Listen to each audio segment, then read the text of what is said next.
嗨，大家好，欢迎观看网易公开课 A Talk 英语访谈，我是主持人饶顺。今天我们很荣幸的邀请了一位很优秀的女士，来自 University of Pennsylvania， 她的名字叫做 Ms.Amy Nichols。Hi, Ms. Nichols. Welcome to A Talk. Welcome to China. Nice to meet you. Thank you very much. Yeah, same here. How are you today? I'm good, thank you. Good. Could you first introduce yourself a little bit more to our audience? Sure. My name is Amy Nichols, and my title is Director of Implementation, Assessment, and International Initiatives. And I work for the College of Liberal and Professional Studies, which is in the School of Arts and Sciences for the University of Pennsylvania. Wow. Is this your first time here in China? No, I've been lucky to have traveled to China many times. Many times, wow. Yeah. So what's your impression of China? Well, I must like it because I keep coming back. Yes. No, I love China. I first came here in 2001. Wow. On the day that China found, so it was, I think the exact date was July 13th, or almost exactly that. Wow. It was the day that China was awarded the 2008 Beijing Olympics. It was the first day I was ever so in you Beijing. saw the parade in the street. Well, we landed that night, and so there was all kinds of celebration. Yeah, it's like a carnival. Mm-hmm. So it's a very special memory for me. Yeah. Very good. Mm-hmm. And you, ever since you keep coming back to China. I just keep coming back. You can't get rid of me. Actually, if you have to name maybe 3 things you like most about China, what are they? Oh, wow. China or Chinese people? Both, okay. Okay. Anything in China. Well, I could combine including. that actually. Yeah. I mean, my first is it's the people. People, okay. I find my friends in China are just so friendly and warm. And I really appreciate that warmth and that welcome that I have, and the people that I've gotten to know. And I appreciate the openness, because I think my friends from China have allowed me to learn a lot about difference in culture and also similarities. So I've enjoyed that very much. So I'd say people. I would say history. It was a dream of mine from being a little girl to see the Great Wall someday. So that was wonderful when I finally did in 2001. So definitely history. I've always been fascinated by history. And I guess the third would be the food. Chinese cuisine. Yes. And it's so different all over the country, which is amazing. Yeah. So many different cuisines. I think in China we got 8 popular cuisines. Yeah, I don't know. I haven't done all 8. I would say maybe at least 5 or 6. At least 5, 6. Yeah. Which one is the one you like the most? Cuisine from the north, cuisine from the south? That's hard because I've liked it all. I would say the one I have trouble with, because I like many different, is when it's super, super hot. Oh. I'm not good at that. Hunan Not hot cuisine temperature, but Sichuan spicy. cuisine? Yeah, if it's super hot, it's hard for me. Because I can't. It's hard for me to enjoy it because all I taste is the hot. So maybe I need more training. So I've enjoyed most, but when it's very, very hot, that can be hard. I see. You have to keep trying until you get used to it. Exactly. I think that's what it is. Good. Yeah. And you're from the University of Pennsylvania. That's one of the top universities in the world, Ivy League university, right? I'm sure many students in China are quite curious about what's the experience like studying at your university. Can you share some of the experience with us? For example, you do have some Chinese students who are studying there, right? Yes. Boy, what's the experience like? I mean, I hope it's a good one. It must be a good one. I mean, I like it. University of Pennsylvania is an amazing university. There are world-renowned faculty and students and opportunities. And one of the things that is so special about our campus is that all 12 of our schools are in the same place. All 12 of your schools in the same place? All in the same place. So you can walk from the hospital to the business school, to the law school, to the vet school. So all of our world-renowned research faculty are within walking distance. And that's a really special thing for a university that is our size and has our reputation. And so the experience is very interdisciplinary. at University of Pennsylvania because you can access all of these wonderful people. But really it comes down to the students. So whether we have students from China who are degree students, there to study 4 years or a master's degree, or they're just visiting. For me, what makes world-class university world-class is its students. So any students that are a part of our university are part of our excellence. Nice. Well said. And also, so I guess it must be really difficult to be, accepted, to be enrolled into your university, right? Yes, it is. Yeah. Then you also mentioned about some non-degree programs. Maybe that's not that difficult. Right. Well, a non-degree program, there are certain requirements depending on what it is. It might be a language requirement, or it might just be that you're a good student. But they are less challenging in terms of acceptance. Yes. Yeah. But if you take them, you can get a kind of a teaser of what it's like. Right? Absolutely. You can be part of the Penn experience. Absolutely. Yeah. Good. Can you tell us more about that program? Well, in terms of non-degree programs, there are English language programs, there are summer experiential programs, and a non-degree does not mean non-credit. So students can come and study for a semester or a summer. They can still get credit, it's just they don't stay for a full degree. I see. Then when they come back with the credit, what the credit can benefit them for? Well, that's up to their host university. So University of Pennsylvania will give credit to certain classes, and students, as long as they pass, get the credit from University of Pennsylvania. But in that kind of situation, it's really the host institution, being the student's degree institution. It's their decision whether to award credit in terms of their eyes, and also how much. I see. Yeah. So any advice you can give to the students who are interested in the program, how they can make best of the experience taking the program? Wow. Well, the way to make the most out of any study abroad experience is to understand that you have learning in the classroom, but you also have learning out of the classroom. And that in terms of getting the full benefit of studying at any other place than your home, you need to remember that, because what we find, unfortunately, for our international students is sometimes they're so focused on their studies that they go to class and then they live in the library, and then they go to class and of course your studies are important. I don't mean to say that, but I do think that if you're not experiencing the culture and the life outside of the classroom, you're very much limiting the opportunities and the growth you could have from the experience. Many good things are missing out. So my big advice is get out of the library, but don't tell your parents. No, no. But really, it is part of our growth and development as human beings to be with other human beings and to experience new things. Only studying, I think, limits personal growth in the long run. And so I do advise students to not just study. To go out more. Go out. Yeah. Yes. Library is not the only place you can study. Right. When you're out of the library, you can still study. Yes, you can. You can, definitely. Exactly. Wow. Very good, very good. And also know you keep coming back to China ever since 2001. Well, there must be many interesting stories that happened, things that happened to you. So, any anecdotes you can share with us? Well, there are many. I have to choose the right one. I think I read one that you were like a judge in a CCTV English competition. Yes, right. I've been honored and lucky to do that for 2 summers. Oh, good. So I was a judge in 2016, and I was a judge this past summer 2017. And in fact, this show is going to air on Monday. Oh, yeah. Next Monday? This Monday, December 4th.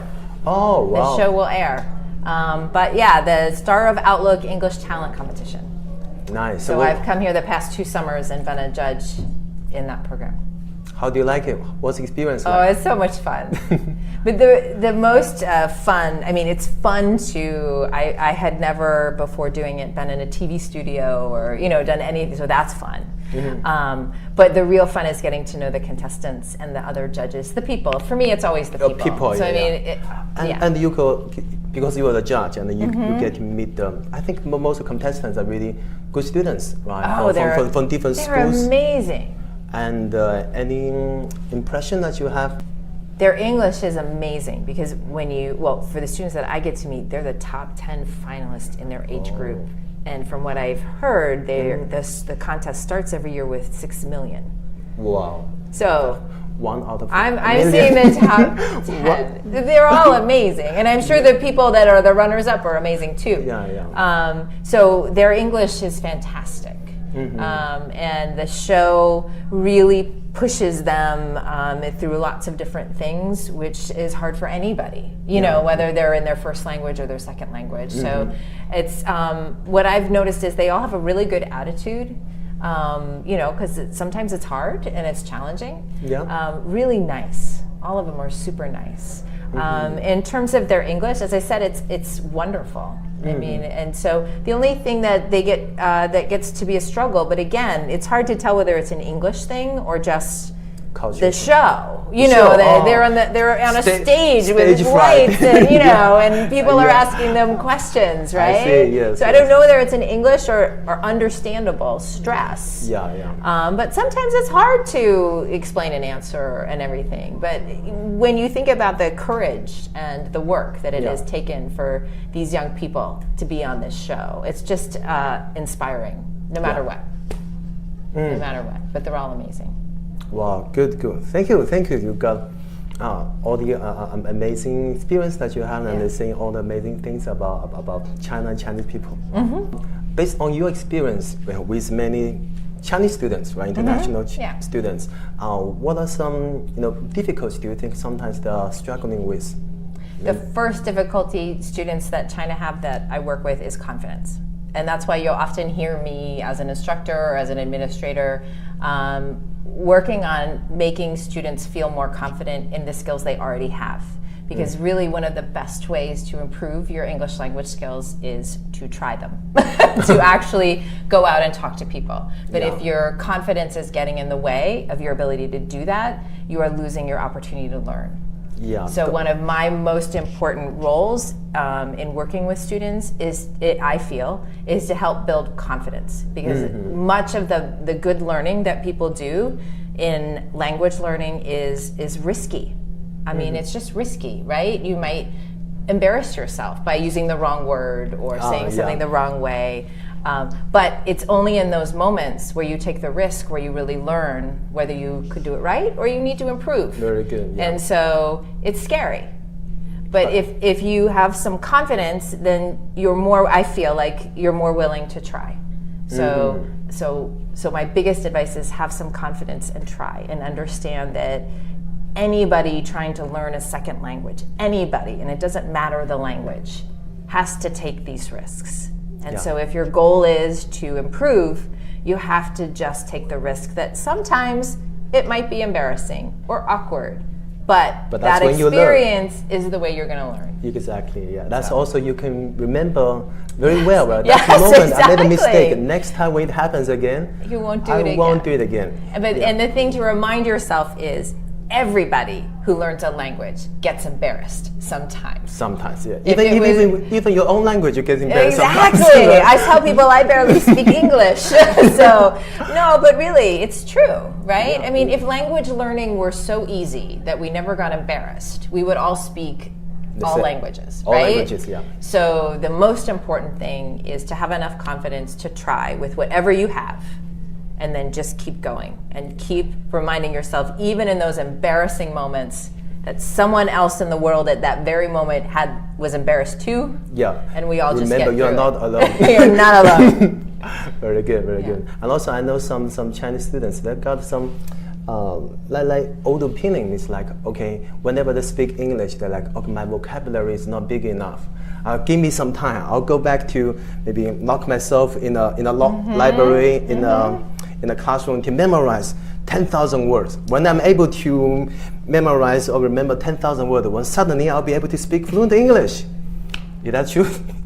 No. No. So it's great to know vocabulary. It's great to expand your vocabulary, but you would want to do it for a reason and a context.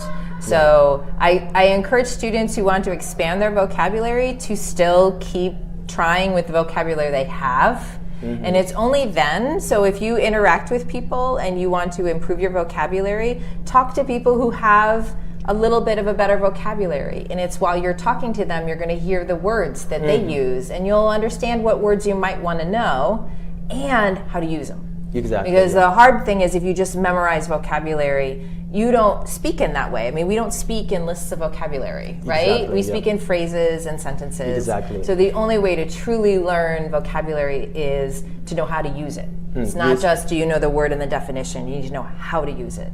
And so that's where it's so important for you to get out and try. So I very much discourage people from memorizing vocabulary and instead go out. Either it doesn't need to be speaking, it could be reading. You could read a new book and then you find a new word and you can look at it that way. Yeah. But then you have a context, a way that it's used, and it helps you learn better. Exactly. So vocabulary cannot be learned like separately. It has to be in a context, yes, right? Yes. When it's in the context, it has a specific meaning. Then you know how it's used in the context, in a sentence. Exactly, but also trust yourself to guess the meaning first. That's something we love to teach students to do. So if you read it in a sentence or hear it in a conversation, think about what we were talking about or what you're reading, and make a guess about whether, first thing is does the word have a positive, negative, or neutral meaning? And even just being able to guess that tells you something about your ability to understand the overall meaning of the sentence and the word. And so it's a really good skill to guess. And here's why. Not only because you can't always pick up your smartphone or look up a dictionary, look up a word in a dictionary in the moment. So that's the practical reason. The other reason is English is my first language, and I still hear words I don't know, and I can't look them up. Oh yeah. So you need the ability to guess the meaning of words, and we all do it all the time when you think about it. I mean, sometimes you might read a newspaper article or a book, right? Definitely, yeah. And you really, in your own language, you usually either skip over the word, you think, oh, that's probably this or that, and you keep reading, right? But for some reason, with language learners, we think we need to look up every single word, when really that's not how we relate to our language. Yes, yes. So I really encourage people to guess the meaning of words first, and only start looking up a word if you see it a lot. Or you've heard it before and you think, oh, I want to be able to use that word. Yes, then look it up to make sure. But often you can guess the meaning and you're fine. Yeah. So if you hear that word again, you know that's frequently used, right? Exactly. It's kind of like you see someone's wearing good clothes, okay? Again. Oh, that's popular. Exactly. That's in fashion. I want to have that too. Exactly. Well, that's why their approach of memorizing lists to my mind, isn't really effective. Yeah. But you hear words that you want to be able to use, and then you can focus on those words. Exactly. Yeah. And also, when you guess the words right, that helps you gradually build your confidence. Exactly. Right. Exactly. It builds your confidence. It builds your confidence not only in your ability to guess a word, but your ability to understand the overall meaning of any interaction. Yeah. And that's really what's important, right? Is that you can understand the general meaning. Yes. Whether or not you understand every single word someone says, as long as you understand the general meaning, that's the point.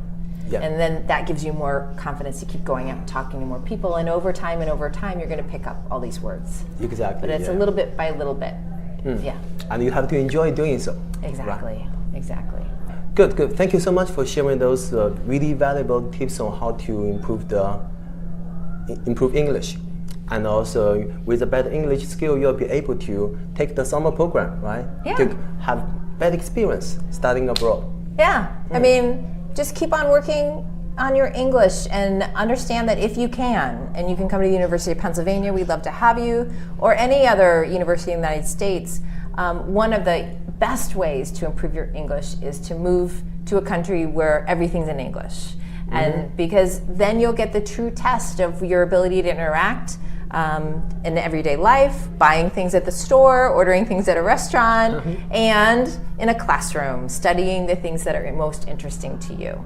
So we welcome you to the University of Pennsylvania in the summer or during the school year, but I also just personally want to encourage you to keep learning your English, but also thank you for being a country and a people that have always been so welcoming, at least to me and my family, and I look forward to getting to know China more.